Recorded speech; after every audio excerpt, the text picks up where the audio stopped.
Hello friends, C plus plus language सीखने की series में आज हम देख रहे हैं हमारा लेक्चर 25 जिसमें हम पढ़ेंगे type conversion class type two primitive type. हमने अपने पिछले वीडियो में primitive type two class type देखा था।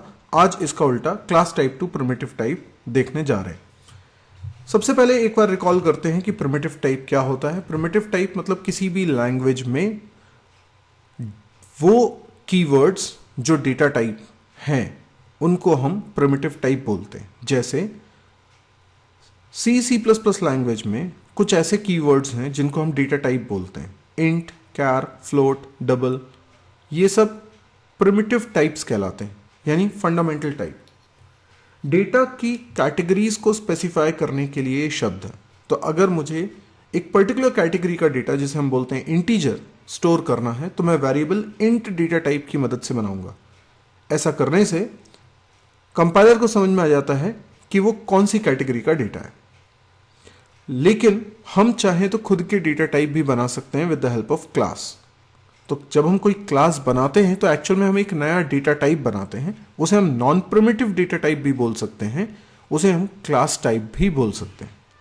तो class type is any class you defined in your program. Type conversion क्यों रिक्वायर्ड है? जब हम कोई वेरिएबल इंट टाइप का बनाते हैं और एक वेरिएबल फ्लोट टाइप का बनाते हैं और फ्लोट वेरिएबल में इंट वेरिएबल की वैल्यू असाइन करते हैं, तो क्योंकि दोनों का टाइप अलग अलग है, दोनों डेटा फंडामेंटली अलग अलग हैं, तो ये असाइन नहीं होना चाहिए। पर सी और सी प्लस प्लस लैंग्वेज में ऑलरेडी ऑटोमेटिक टाइप कन्वर्जन का प्रोविजन है, जिसके तहत कोई भी प्रिमिटिव टाइप किसी भी दूसरे प्रिमिटिव टाइप में हो सकता है कन्वर्ट। यहां पर x जिसका टाइप है इंट, वो ऑटोमेटिकली कन्वर्ट हो जाएगा फ्लोट में और असाइन हो जाएगी वैल्यू y में, इसलिए y में जाएगा 4.0।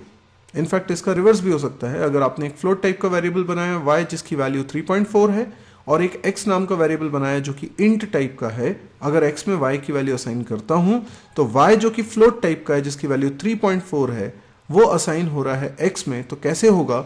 y पहले ऑटोमेटिकली कन्वर्ट होगा इंट में और उसके बाद x में वैल्यू असाइन होगी, तो इसलिए x में वैल्यू 3.4 की जगह केवल 3 जाएगी। पर यह सब ऑटोमेटिक टाइप कन्वर्जन तब है जब असाइनमेंट के दोनों तरफ प्रिमिटिव टाइप मौजूद हो। ये दोनों प्रिमिटिव टाइप है, तो कोई भी प्रिमिटिव टाइप किसी भी दूसरे प्रिमिटिव टाइप में ऑटोमेटिकली कन्वर्ट हो जाता है। लेकिन तब क्या होगा जब इन दोनों में से किसी एक तरफ असाइनमेंट के लेफ्ट में या राइट में या दोनों तरफ क्लास टाइप मौजूद हो, यानी दोनों प्रिमिटिव टाइप नहीं है, ये क्लास टाइप है, ये प्रिमिटिव टाइप है, या फिर ये प्रिमिटिव टाइप है और ये क्लास टाइप है, या दोनों ही अलग अलग क्लास के टाइप। आज हमें देखना है class type two primitive type. तो जैसे एग्जांपल के तौर पे हमने, आप समझते हैं कॉम्प्लेक्स नंबर क्या होता है? कॉम्प्लेक्स नंबर यानी रियल और इमेजिनरी का मिक्सचर। जैसे 3 + 4 आयोटा ये कॉम्प्लेक्स नंबर है। कॉम्प्लेक्स नंबर को स्टोर करने के लिए मुझे दो वेरिएबल्स की जरूरत पड़ेगी। जैसे 3 + 4 आयोटा है तो 3 को स्टोर करना है और 4 को स्टोर करना है, तो दो वेरिएबल्स लगेंगे। तो मैं एक कॉम्प्लेक्स नाम की क्लास बनाता हूं so that I can represent complex number. तो कॉम्प्लेक्स क्लास मैंने मान लीजिए बना ली है, जो अभी मैं कोडिंग में भी दिखाऊंगा। उसका ऑब्जेक्ट बनाया C1, तो C1 ऑब्जेक्ट के अंदर है दो वेरिएबल A और B। फिर मैंने कॉम्प्लेक्स क्लास में बने एक फंक्शन को कॉल किया सेट डेटा। किसने कॉल किया? C1 ने। तो C1 के लिए सेट डेटा फंक्शन चला और C1 के अंदर 3, 4 असाइन करवा दिया। ओके, अब एक x नाम का वेरिएबल बनाते हैं जो कि इंट टाइप का है। जब मैंने C1 की वैल्यू x में रखने की कोशिश की तो आएगी एरर। क्यों एरर आएगी? क्योंकि C1 का टाइप है कॉम्प्लेक्स और x का टाइप है इंट, यानी ये नॉन प्रिमिटिव टाइप है, क्लास टाइप है। इसको कन्वर्ट होना पड़ेगा किसमें?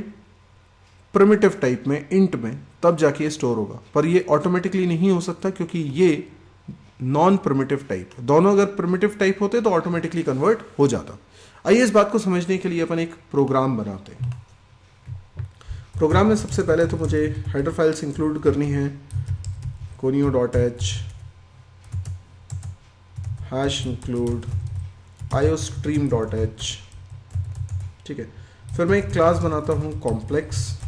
कॉम्प्लेक्स क्लास के अंदर प्राइवेट मेंबर्स बनाता हूँ, दो वेरिएबल्स a और b, और उसके बाद कुछ पब्लिक फंक्शंस बनाता हूँ। पहले बनाता हूँ सेट डेटा फंक्शन, जिसके अंदर दो वैल्यू स्टोर हो पाएंगी और दो वैल्यू रिसीव करेगा ये, और ये वैल्यूज a और b में पहुंचा दी जाएंगी। इसी तरीके से एक और फंक्शन हम बनाते हैं शो डेटा, और इस फंक्शन का काम होगा a और b की वैल्यूज को प्रिंट करवाना। ये a की वैल्यू प्रिंट हो गई और ये b की वैल्यू प्रिंट हो गई, ठीक है। ये बन गई हमारी क्लास। अब मैं बना रहा हूं मेन फंक्शन। मेन फंक्शन के अंदर मैंने लिखा क्लियर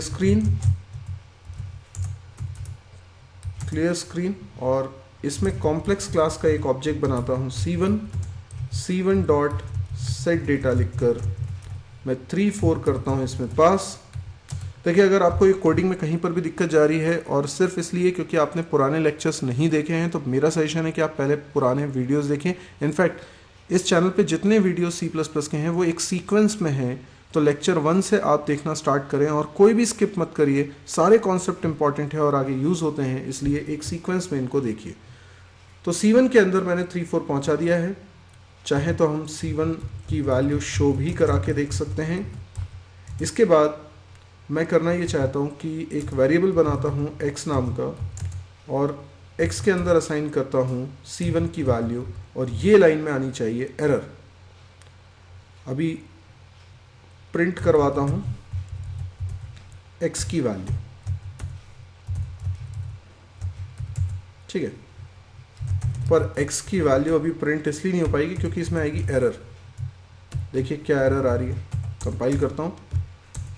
एरर आ रही है कि can not convert complex to int. Complex type की वैल्यू को इंट में कन्वर्ट नहीं किया जा सकता। कौन सी लाइन में एरर है? ये लाइन नंबर 20, ये है लाइन नंबर 20।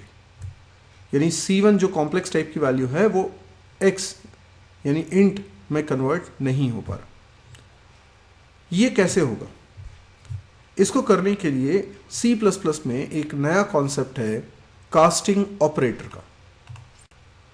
तो क्लास टाइप से प्रिमिटिव टाइप में अगर कन्वर्जन करना है तो आपको यूज करना पड़ता है कास्टिंग ऑपरेटर। जबकि हमने इससे पहले वाले वीडियो में देखा था कि primitive type two class type में अगर कन्वर्जन करना है तो हमें कंस्ट्रक्टर की मदद से करना है। ध्यान रखिए, यहां कंस्ट्रक्टर की मदद से नहीं होगा, यहां पर कास्टिंग ऑपरेटर की मदद से होगा। इसके लिए हम लोग ऑपरेटर कीवर्ड का इस्तेमाल करते हैं। इससे पहले आप ऑपरेटर ओवरलोडिंग चैप्टर में पढ़ चुके हैं ऑपरेटर कीवर्ड का क्या इस्तेमाल होता है।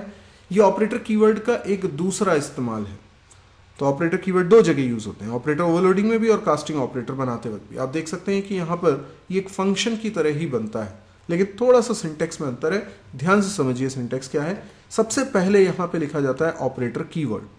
ऑपरेटर कीवर्ड के बाद आप वो डेटा टाइप लिखते हैं जिस टाइप की वैल्यू आप इस फंक्शन से कराएंगे रिटर्न।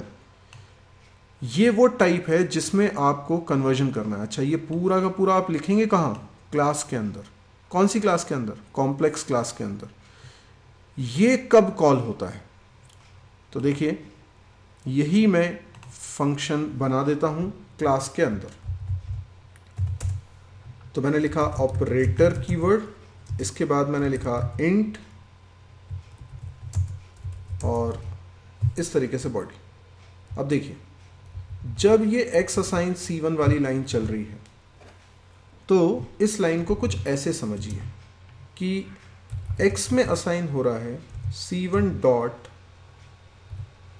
ऑपरेटर इंट,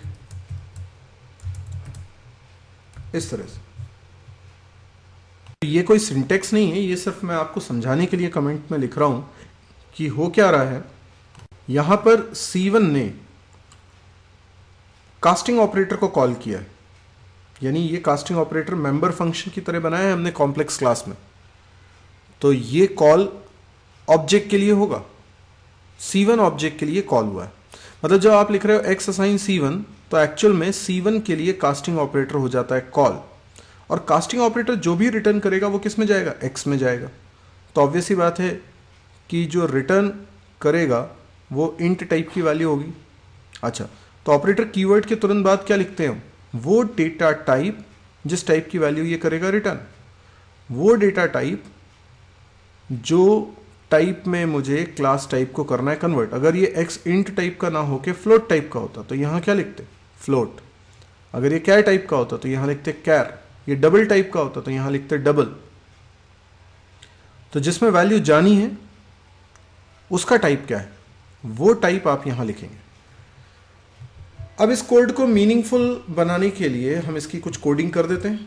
तो जैसे यहां पर कास्टिंग ऑपरेटर में मैंने लिखा,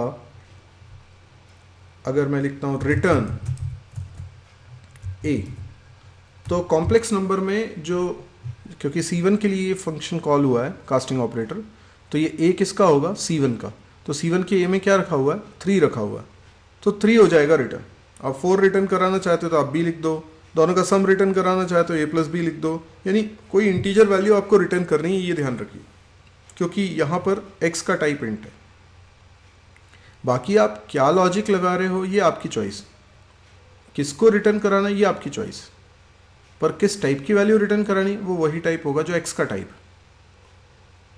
अब देखते हैं x में क्या वैल्यू आएगी? 3 आ जाएगी। तो इस प्रोग्राम को अब कंपाइल करता हूं, कोई एरर नहीं है। अब मैं इसको रन करता हूं, x की वैल्यू देखिए 3 आ रही। उससे पहले हमने C1 का डेटा प्रिंट कराया था C1.show डेटा की मदद से, तो a की वैल्यू 3 और b की वैल्यू 4 आ रही थी, ये भी सही है। तो आई होप आपको ये पूरा का पूरा प्रोग्राम समझ में आ गया होगा, और आपको ये भी समझ में आ गया होगा कि जब भी असाइनमेंट के लेफ्ट साइड पे हो प्रिमिटिव टाइप और राइट साइड में हो क्लास टाइप, तो हमेशा यूज करिए कास्टिंग ऑपरेटर, वरना ये लाइन देती है एरर। यदि आपको ये वीडियो समझ में आया हो, पसंद आया हो, तो आप इसे लाइक करिए, और देखिए वीडियो के नीचे एक सब्सक्राइब की बटन है, आप उसको जरूर क्लिक कर दीजिए ताकि आप मेरे चैनल को सब्सक्राइब कर लें, और जब भी आप के लिए मैं नया वीडियो अपलोड करूं तो उसकी जानकारी आपको तुरंत मिल जाए। यदि आपको लगता है कि ये सारे वीडियोस आपको एक सीक्वेंस में देखना है और कहाँ मिलेंगे, तो आप देखिए वो सब्सक्राइब बटन के जस्ट ऊपर चैनल का नाम लिखा हुआ है, उस पर क्लिक करिए, आप चैनल के होम पेज पे पहुंच जाते हैं जहां पे आपको सारे वीडियोस की लिस्ट मिल जाती है।